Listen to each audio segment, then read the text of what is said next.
안녕하세요. 2024년 6월 9일. 오늘 이제 휴일이죠. 구정이 이제 내일 구정인데, 오늘 이제 제가 이제 목요일 방송이죠. 목요일 방송. 이제 우리가 이제 월요일까지 쉬죠. 근데 이제 지금 주식시장은, 어쨌든 간에, 악재도 나오고 있고 그런데요. 어쨌든 간에 계속 상승을 하죠. 근데 지금 이제 미국장도 이제 다우나 나스닥이 신고가를 뚫고 가고 있죠, 거의. 그죠? 나스닥은 이제 신고가 근처에 왔죠. 나스닥과 이제 나스닥은 아직 조금 멀었고요. 다우는 이제 신고가를 계속 뚫으면서 가는데 상승하는 폭은 이제 좀 줄어들고 있어요.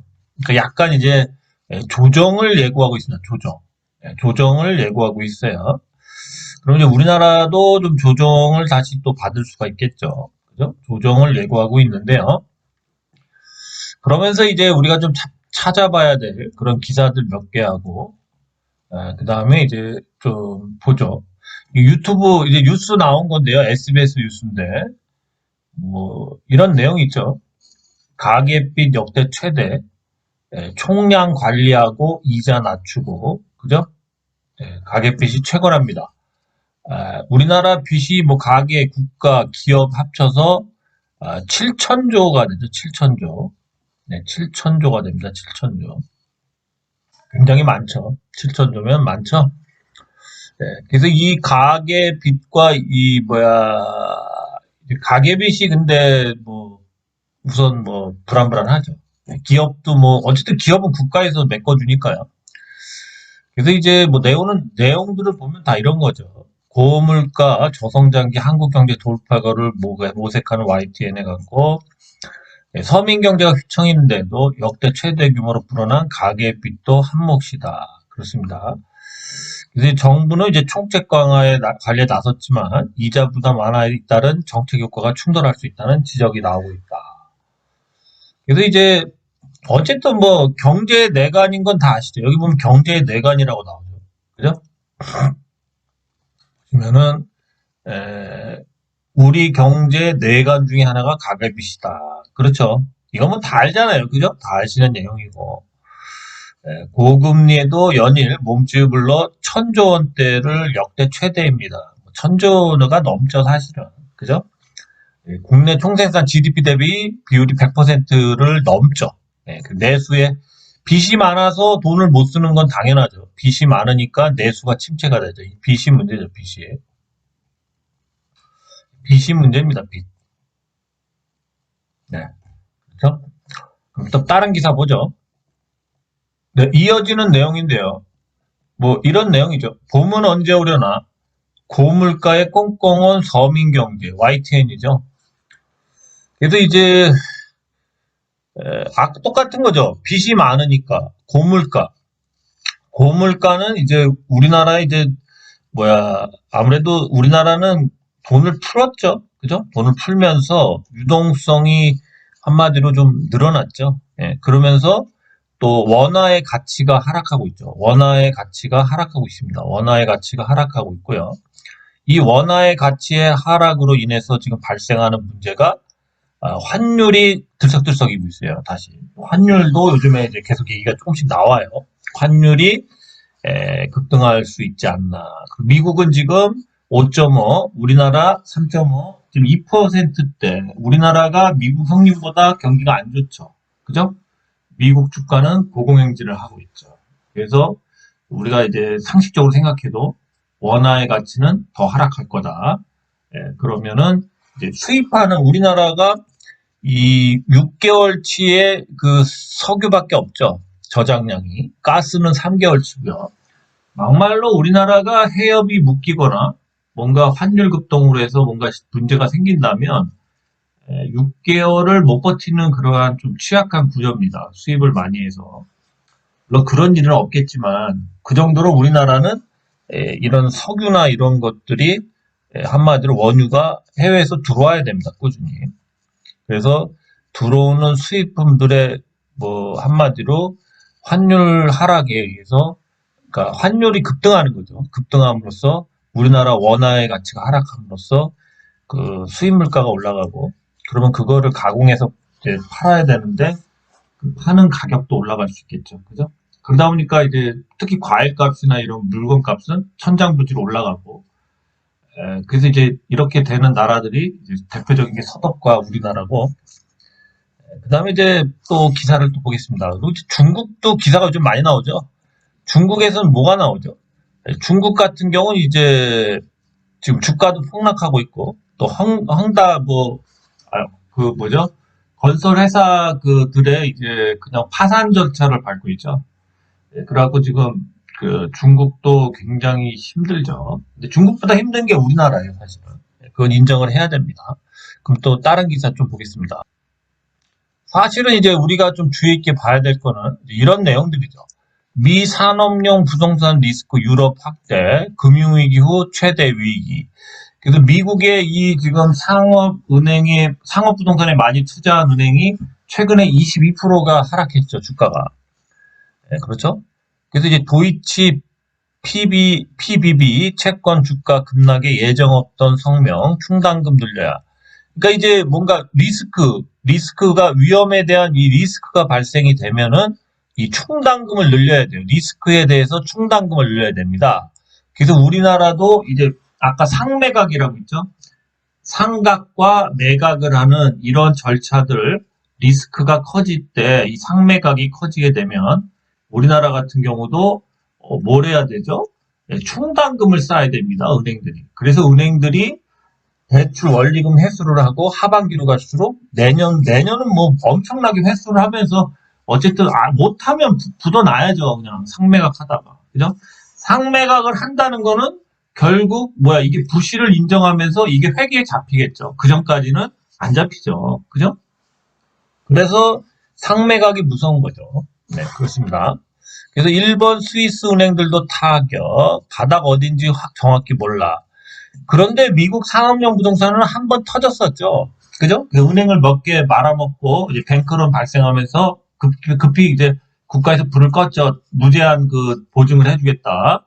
원래 그런 제도가 없는데 요번에도 주가의 조정의 빌미가 될 확률이 높아요. 미국 주식도 조정이 와야 되죠.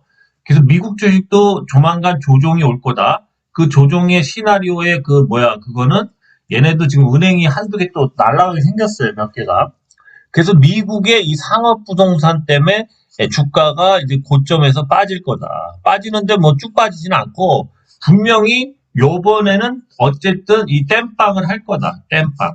땜빵을 어쨌든 하고 이 땜빵을 한 다음에 다시 추이를 봐야 되죠. 그래서 미국은 이 상업부동산을 내년까지는 끌고 갈 것 같다. 그렇게 생각해요.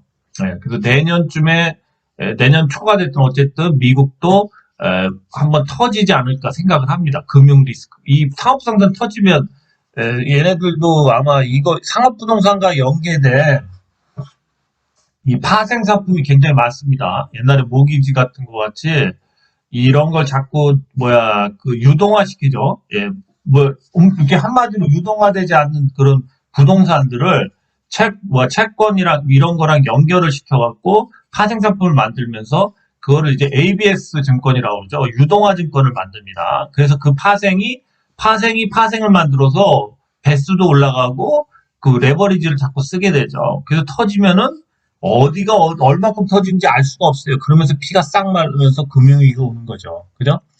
그래서 미국의 이 상업용 부동산 리스크는 못 막을 게 확실한데 어쨌든 내년까지 끌고 간다는 설이 정설이에요. 현재는. 근데 내년까지 못 끌고 갈 수도 있어요. 올해 겨울이든 터지겠죠. 근데 어쨌든 요번엔 넘기겠죠. 그렇지만 주가의 조정의 빌미는 될 수 있다는 거. 그래서 조정이 좀 올 수 있다. 약간 세게 올 수도 있다. 여러분들도 이제 추석 끝나고 나면 조금 조정이 예상된다. 어쨌든 미국도 대선이 좀 있으면 끝나죠. 5월인가 4월. 그러면 그때부터는 조금씩 이제 조정을 준비하셔야 돼요. 네, 그렇습니다. 그래서 이걸 보고 또 우리나라는 그럼 과연 이 상업용 리스크가 없냐? 아니죠. 우리나라도 있죠. 우리나라도 있습니다. 꽤 많이 걸려 있어요.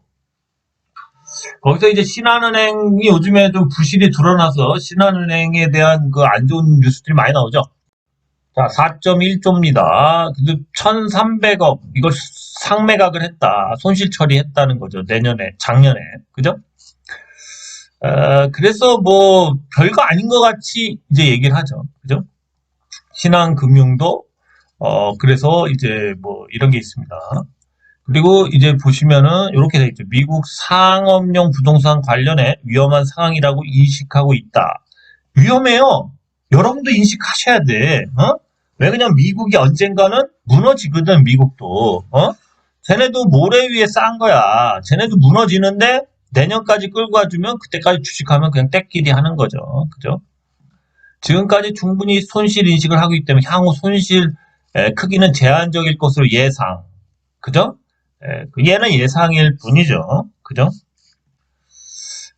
그래서 이제 보시면은, 여기서 보시면은 또 좋은 얘기가 나왔습니다. 신한은행, 신한은행이 보시면은 신한금융지주가 당기 순이익이 4조 3,680억 정도가 났는데 신한은행의 당기 순이익이 3조 6,700억, 그린 777억, 3조 677억 원. 그래서 이 신한은행이 거의 여기서 수익을 내고 있어요. 나머지 뭐 캐피탈이니 뭐 보험이니 뭐 이런 건 다 현차는 거예요. 솔직히 말씀드리면. 그래서 지주에서 신한은행은 알짜라도 나머지 캐피탈이나 이런 뭐 거의 이제 제2금융권에 들어가는 것들은 조심해야 된다. 그런 것들이 부실화될 수 있다는 건 인정해야 된다. 신한은행의 이러한 막대한 수익을 갖다 주는 요인은 지금 이제 우리 문 대통령 있죠? 수염 많이 기르신 대통령님, 전 대통령님, 특히 문 대통령 때 저걸 했잖아요. 고금리로다가 국민들한테 주택을 팔아먹었죠. 그죠? 이건 인정해야죠. 그때 산 사람들이 지금 고생하는 거 아닙니까? 어쨌든 간에. 그죠? 성렬이 형도 영향이 있지만 우리 문 대통령의 영향이 크죠. 그죠? 이때 어쨌든 고금리의 아파트를 팔아먹어서 600만 지금 저기 금융 노예를 만드는 걸 성공했잖아요. 그죠? 이 금융 노예들의 한마디로 주머니를 매일 털어가기 때문에 은행은 어쨌든 이득이 계속 난다. 그죠?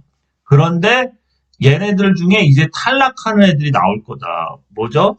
다중채무자들. 3가지 이상 채무가 돌려막기 하는 애들. 얘네들만 해도 한 160만인가? 그렇다네요. 굉장히 많습니다. 얘네가 터지면 아까도 말했지만 어느 순간에는 상매각 처리를 할 수밖에 없다.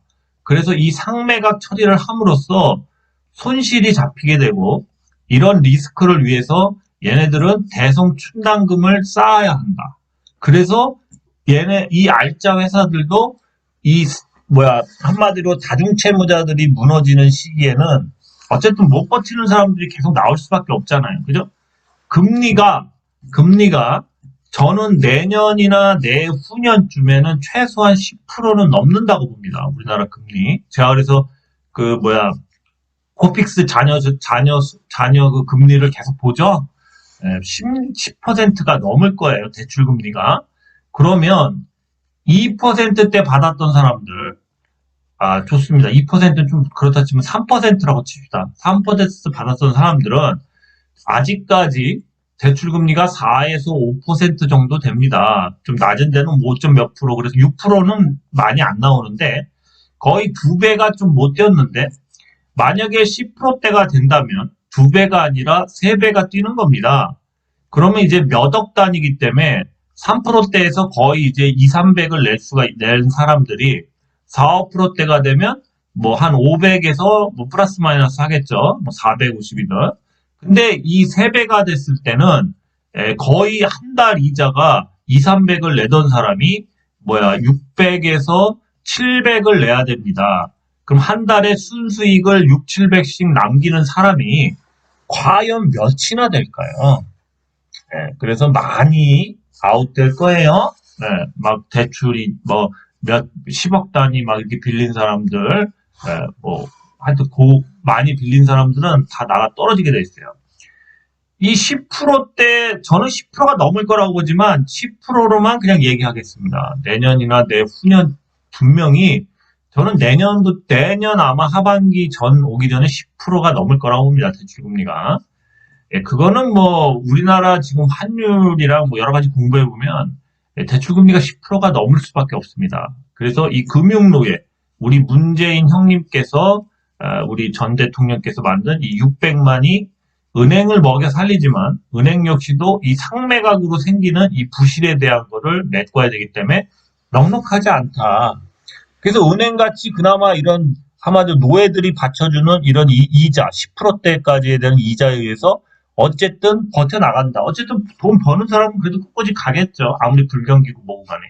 그렇지만 이제 경기도 안 좋은데 예, 소비는 줄고 있는데 이 뭐야 10%대 금리를 견딜 사람이 그렇게 많지 않다. 특히 뭐야 이 다중채무자들은 다 나가 떨어진다. 이게 제가 보는 견해고요. 그래서 이제 이 상매각이나 이런 거를 통해서 이제 은행 같은 경우도 이 뭐야 충당금을 쌓고 그렇게 되면은 돈이 싹 마르고 환율은 올라갔고 그렇죠. 달러가 귀해지겠죠. 그런 시대가 내년이나 내후년 오겠죠. 그죠? 이건 뭐 모르겠습니다. 우리나라가 지금 체력적으로 미국도 이제 좀 있으면 뭐 못 버티는 상황이 오는데 우리나라는 미국보다도 허약하잖아요.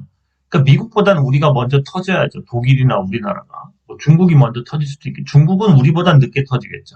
그죠? 하여튼 우리나라는 이제 이 우선은 우리가 지금 생필품 저도 과일을 지금 살아가야 되는데 문화상품 백화점 상품권을 받고 이제 롯데마트 가서 사러 갔다 올 건데 진짜 뭐 5만 원짜리를 하나 받았어요 제가. 근데 살 게 없어요. 사과 조금 사고 뭐 레드 향인지 뭐 그런 거 몇 개 사면 다 써요. 이게 지금 세상 사는 우리 이게 지금 우리가 현실로 느낄 수 있는 지옥 거의 정말 근데 이게 아직 시작도 안 했다는 거죠. 환율이 아직도 예? 1350원 됐나요? 하여튼 1350원 정도 이제 거의 근처인가 그렇죠. 조금 못 됐을 텐데. 예? 그런데 이게 이제 2,000원이 갔을 때의 세상을 생각해 보자 이거죠. 근데 그렇다고 이 2,000원에 계속 움직이진 않겠죠. 한 1년 정도는 이렇게 2,000원대 막 점핑 돼서 움직이다가 또 빠지겠죠. 슈팅이 나왔으니까. 그렇지만 그 1년이나 뭐 그 2,000원대 움직이는 1년 동안 아작날 사람이 너무 많다. 그죠? 우선은 뭐 이 진짜 쇠고기도 못 사 먹게 생겼어요 이러다가. 그죠? 겨울에 석유값도 엄청 오르겠고 가스값도 엄청 오르겠죠. 도시가스. 자, 그럼 종목을 보면서 암담하지만 지금까지는 주시장이 괜찮다. 그리고 가는 종목들은 계속 간다. 그래서 좀 얘기를 해보겠습니다. 추석, 구정 전날 이런 얘기를 해서 그런데 현실은 이렇지만 그래도 긍정적으로 저 역시도 여기서 계속 긍정적인 마인드로 뭔가를 하면 그 대신 이제 이 대중 언론과는 타협을 하지 않고 저 나름대로 계속 공부하고 나름대로 딴 사람들 좋은 얘기도 듣고 그러면서 책도 보면서 제 나름대로 이렇게 대응이 나가면 충분히 그러니까 수익도 낼 수 있고 그렇게 뭐 돈을 털리거나 문재인 대통령 때 영끌을 하게 만들어서 다 금융노예가 된 사람들 제 친구 중에도 있습니다. 지식산업센터 산 친구. 올 대출로 샀어요. 서울에. 그 친구도 제가 계속 말렸습니다. 말렸어요. 지금은 좀 후회를 하겠지만. 근데 그런 사람들이 다 집이 두세 채, 세 채, 네 채 있는 사람들이에요. 서울에서. 그런데 그냥 물려버리는 거죠. 그죠? 그래서 이게 우리가 생각하는 것 이상으로 처참할 수가 있습니다. 그래서 대출을 어떻게든 줄일 수 있으면 줄이셔야 돼요. 변동금리가 80%, 빚이 7천조인 나라, 중국이 무너지고, 우리나라 부동산도 이제 여기서 뭐 잠깐 올랐다가 또 빠지고, 그러면서 계속 빠지는 거예요. 지금의 모든 부동산과 이 주식도 그렇겠지만, 부동산은 철저하게 이렇게 하락에 수렴하는 반등이 옵니다. 반등이 와요. 또 빠져요, 더. 전저점을 깨면서 반등이 옵니다. 1차 폭락, 1차 뭔가 경매 대란이 끝나지도 않았는데, 이제는 좀 올 하반기나부터 이제 2차 경매 대란, 그런 거를 또 기다려야 되는 상황입니다. 하여튼, 뭐, 여러분들도 좀 잘 이렇게 하셨으면 좋겠고, 미국 역시도, 쟤네들도 그냥 도둑놈 심보라서, 자기네 상업부동산, 공실률이 보통이 아니죠. 거의 다 볐습니다. 맨하탄 막 그 높은 빌딩들이 다 벼 있어요. 네? 근데 그게 그거 갖고 있는 사람들은 어떻게 뭐를 내야 될 세금도 있고, 예? 그 매매도 안 되고요. 예, 그런 상황입니다. 미국도 무너질 상황에, 물론 우리보단 늦게 무너지고, 우리나라가 버틴다? 예, 저는 좀 거기에 대해서는 회의적이에요. 제 이미지, 제 판단이고요. 네, 그럼 종목 보겠습니다. 네, 참고로 얘기한다면, 이제 총선이 끝나고 나면 경기가 더 침체되면서 본격적인 악재들이 계속 드러나는데, 아직 PF 대출 터진 것도 별로 없고요. 현재 이제 역전세난으로 허그가 한번 부도가 작년 연말에 났었는데, 무한 대출로 채권 발행을 해서 버티기로 했는데, 올 겨울쯤에 허그가 한 번 더 부도가 날 것 같습니다. 허그가 터지면서 뭔가 큰 혼란이 적어도 겨울 되기 전이나 그때쯤 오지 않을까 그렇게 생각하고요. 개인적으로는 또 ELS, 주가 연계 증권, 홍콩 ELS가 문제가 됐지만, 지금 홍콩 ELS 은행에서 판 게 다 터지기 시작합니다. 파생상품인데 엄청 위험한 거죠. 파생상품도 금융기관의 사기였다는 얘기가 계속 나옵니다. 그 다음에 터질 게 DLS, 파생결합증권. 하여튼 이 파생 들어가는 거 다 터집니다. 다 터져. 주가 급락에 이제 한마디로 그 투자했던 그러한 담보물들의 하락으로 거의 뭐 못 건지거나 아니면 홍콩 ELS처럼 뭐 한 70, 30%, 뭐 20%, 뭐 40%그 정도 건지는 거죠. 그죠? 그래서 지금은 이제 계속 그 장밋빛 그런 얘기를 했던 고수익을 준다는 뭐 그냥 무조건 들으라고 그래서 막 퇴직금 밀어놓은 ELS 주가 연계증권이나 DLS 파생 결합증권이 조만간 다 터진다. 그 첫 번째가 홍콩 ELS였다. 뭐 이런 겁니다. 그냥 어디 길 가다가 들었어요. 자, 이미지스를 보죠. 이미지스 그만 떠들고요. 이런 거 얘기하면 한두 끝도 없네요. ELS를 보시면요. 자, 이미지죠. 예, 이미지스. 이미지스가 역시 예상대로 급격한 반등을 주고 있죠. 그죠? 물론 이제 이 기울기를 올리는 게 쉽지는 않습니다. 근데 얘 같은 경우는 어쨌든 여기서 올렸다가 다시 이렇게 또 올렸다가 좀 긴 기간 이렇게 돌아서 갔죠. 요번에도 어쨌든 좀 돌아서 수렴하는 식으로 이렇게 좀 가다가 갈 것 같습니다. 그죠? 그래서 주 후반으로 갈수록 펌핑질을 엄청 할 것 같아요. 그래서 얘네의 그 흔적으로는 이 보시면 월봉상 5일선을 요번 주에 찍었기 때문에 물론 이렇게 해도 그냥 끝날 수 있어요. 요번 달에. 어쨌든 얘네가 가려는 데는 요번 달에 올릴 수도 있고 아니면 다음 달이든 요번 달이든 이렇게 한번 가려고 그러는 거예요. 지금 크게 갈 겁니다. 그래서 한 2달 정도 올릴 수 있어요. 그래서 요번 달부터 사실 요번 달 말일부터 이렇게 올리고 그 다음 달 더 길게 올리는 그래서 얘가 되게 많이 갈 것 같아요. 생각보다 이거 한 2천억 만들려면 그래도 적어도 한 15,000원 정도는 가야 되지 않을까요? 그죠? 예. 그래서 제가 그때 계속 사라고 그랬던 이유가 이 5일선 저점을 찍고 반등을 주려고 그러더라고요. 그런데 아직도 매수할 기회는 있다. 매수할 기회는 있다. 바로 안 올릴 것 같다. 그죠? 이거 찍고 약간 밀리면서 됐기 때문에 뭐 여기서 깔짝깔짝거릴 수도 있고 어쨌든 간에 5,000원 밑에서는 매수해도 된다. 4,500원 밑에서 매수하면 더 좋죠. 그래서 얘는 매수해도 된다. 근데 매수하고 좀 기다려야 된다. 2달에 걸쳐 요번 달부터 올리든 다음 달부터 올리든 크게 올릴 수 있다. 계속 얘기했어요. 이미지스. 월봉상 그렇게 밀집되어져 있는 이런 차트를 만들기가 쉽지가 않은데 엄청 오랜 기간 작업을 한 거다. 그리고 이걸 뚫어놨기 때문에 다시 좀 눌렀다가 그냥 가는 거다. 계속 얘기했습니다. 나중에 뭐 이게 뭐 15,000원 갔는데 뭐 애만 거 사갖고 아 그거 왜 안 올라요? 이런 소리 하지 마시라고. 가는 주식이 더 가. 이미지 센서에서 아니야. 여기까지 얘기하겠습니다. 네, 에브리봇.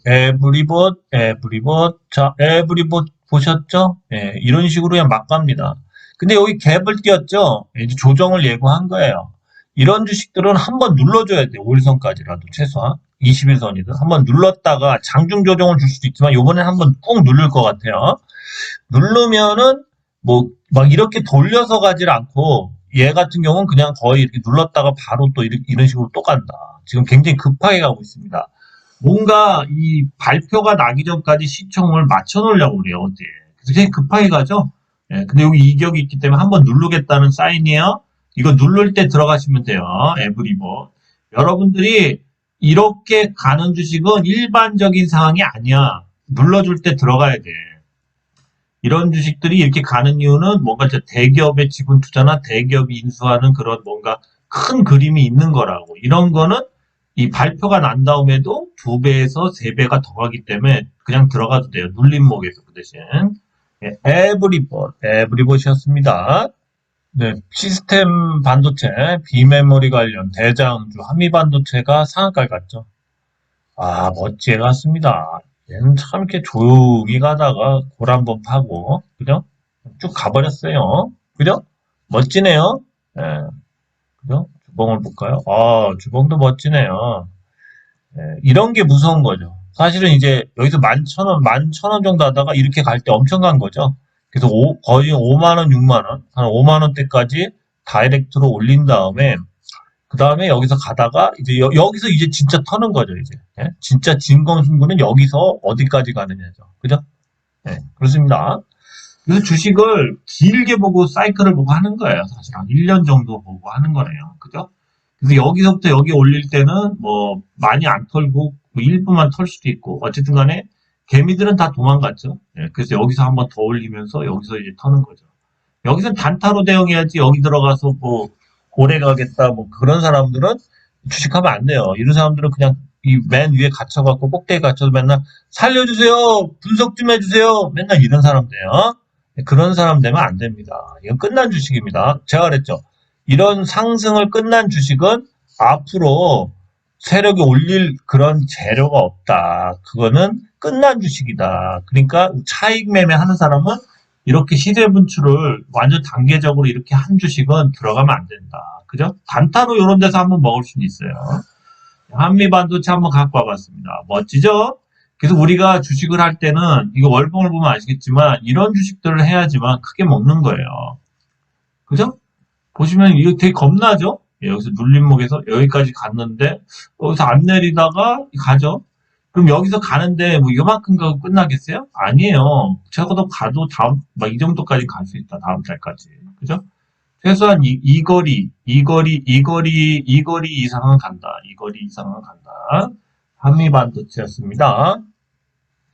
자, 오픈엣지 테크놀로지 역시 갈 때 확실하게 가주죠. 그죠? 근데 얘도 역시 여기 갭을 조금 만들어 놨죠. 이런 건 이제 수렴을 한번 하겠다. 수렴해서 가겠다. 뭐 그런 겁니다. 쉬었다 가겠다. 뭐 그런 의미예요. 그래서 이렇게 빠지다가 이렇게 갔다가 또 이렇게 빠지다가 뭐 이런 식으로 갈 수 있는 확률이 높다. R로 돌리면서 간다. 얘는 그럴 것 같아요. 얘도 좋죠? CLX 관련주, AI 그런 이제 전반적인 컴퓨터의 배경, 뭔가 그 IP 관련된 거죠. AI 그런 거 할 때 좋습니다. 그죠? 예, 그렇습니다. 얘도 근데 여기 요거 갭을 메꾸기 때문에 좀 빠져야 돼요. 그래서 이제 결국 수렴하는 차트가 나올 수밖에 없어요. 예, 오픈 엣지 테크놀로지였습니다. 자, 칩셋 미디어도 계속 상승하다 빠지다 그러죠. 그러니까 이미지스, 뭐 한미반도체, 뭐 오픈 엣지 테크놀로지, 칩셋 미디어, 뭐 이런 거 다 뭐야 그 시스템 반도체, 비메모리 회사들, 그렇죠. 이미지 센서도 되고 얘도 그런 거죠. 예, 이제 많이 상승했다가 이제 다시 바닥 잡고 이제 가는 거죠. 이렇게 이제 이 하락선을 뚫어야죠. 그래서 맞고 떨어졌다가 또 이렇게 돌아갑니다. 이렇게. 그래서 이제 거의 이제 이 선을 타고 내려왔다가 이렇게 가요. 아직도 좀 한참은 돌아가야 돼요. 그래서 이제 결국 추세는 이제 이 추세는 하향 이탈을 안 하겠어요. 그래서 이제 이 추세를 계속 가겠죠. 그죠? 네. 이거 이렇게 빠졌다가 이렇게 타고 올라간다. 집센 미디어 얘도 좀 잘 봐야 되겠네요. 얘 한번 월봉을 보면서 상승 추이를 보죠. 그죠? 그래서 상승했다가 이제 쉬고 있어요. 쉬고 있어요. 여기까지 이제 상승했다가 여기서 이제 쉬고 있죠. 5일선 회복해서. 근데 뭐 보시면 아시지만 요번 달에 이 음봉의 힘을 다 막고 요걸 막고 이렇게 쭉 여기까지 올리면은 굉장히 힘이 센 겁니다. 이렇게는 못 올려요, 사실은. 굉장히 센 주식 아닙니다. 그래서 수렴을 할 수밖에 없다. 일정 부분 이렇게 어느 정도 상상 반도에서 이렇게 수렴을 할 수밖에 없다. 잘 안 그려지네요. 이런 기울기든 그렇게 해서 얘도 이렇게 상승했다가 이렇게 좀 빠졌다가 뭐 이런 식으로 가다가 뭐 다시 뚫을 수가 있다는 거죠. 그죠? 어쨌든 간에 요번 달에는 뭔가 이 수렴을 할 것 같다. 일정 밴더에서 그렇게 생각이 됩니다. 칩셋 미디어였습니다.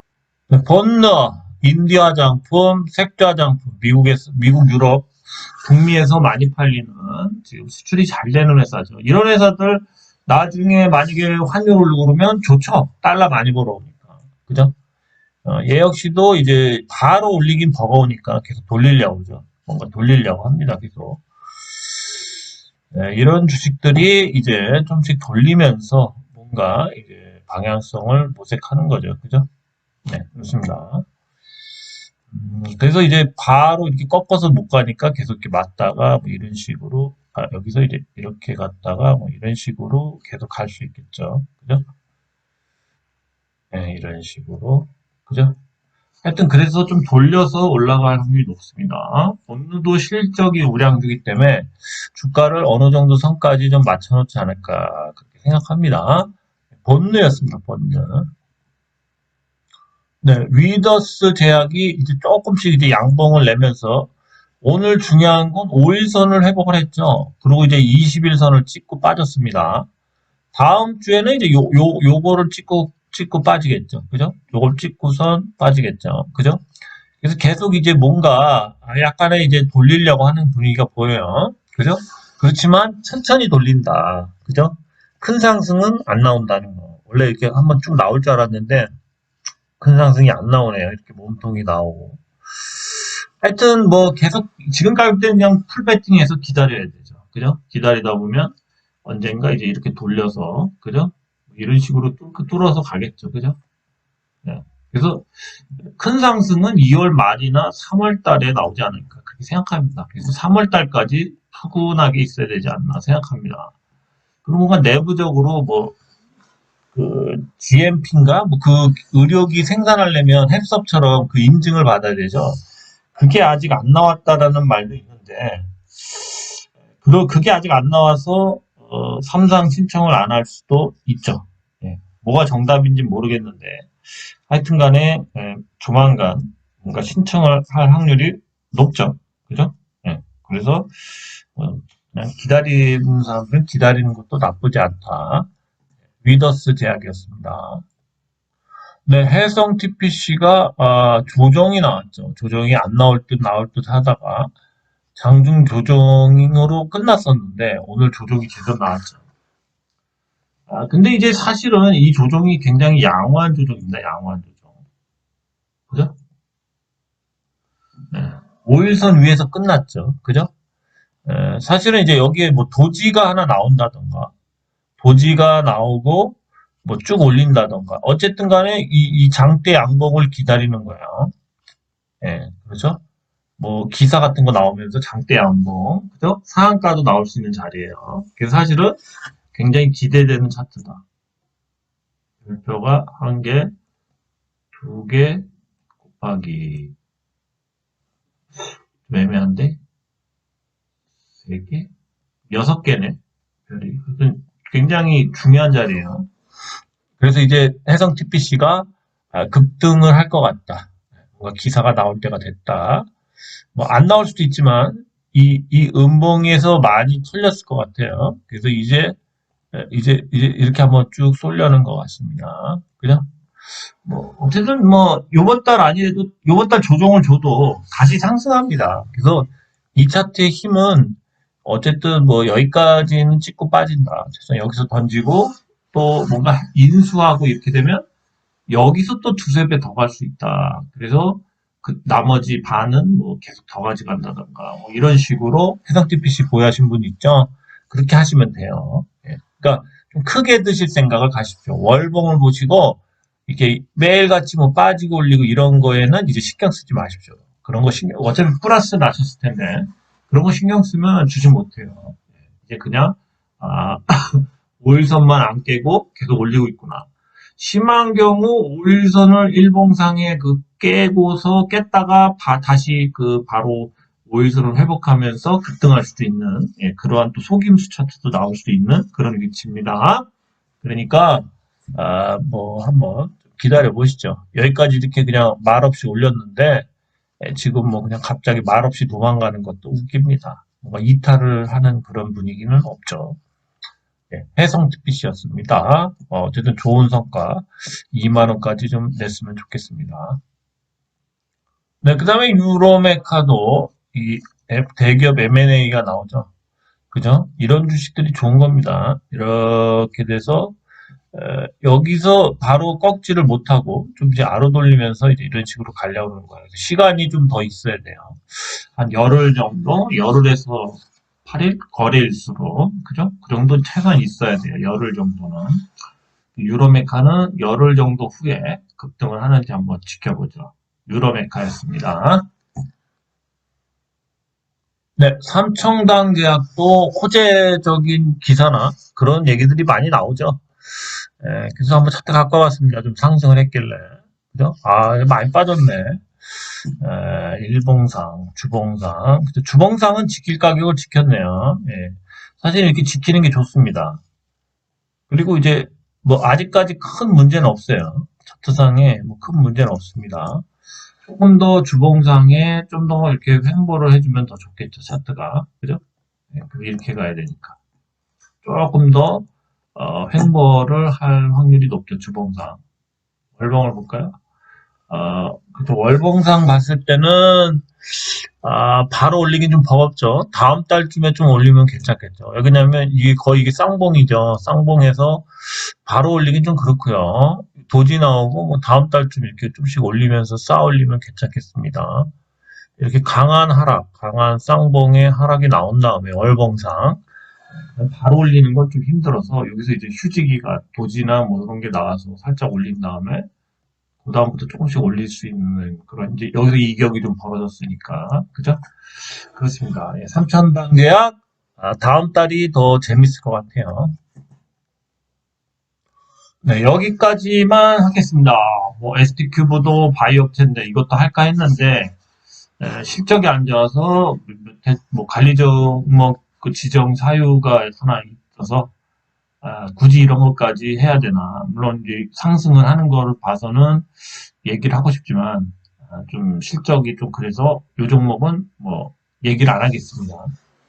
어쨌든 간에 가는 종목이 계속 간다. 월봉상 저점을 찍은 이미지스나 뭐 여러 가지 종목들이 지금 해성 TPC도 그렇고 뭔가 바닥을 찍고 나서 다시 가고 있다. 오픈엣지 테크놀로지, 에브리번 뭐 이런 것들.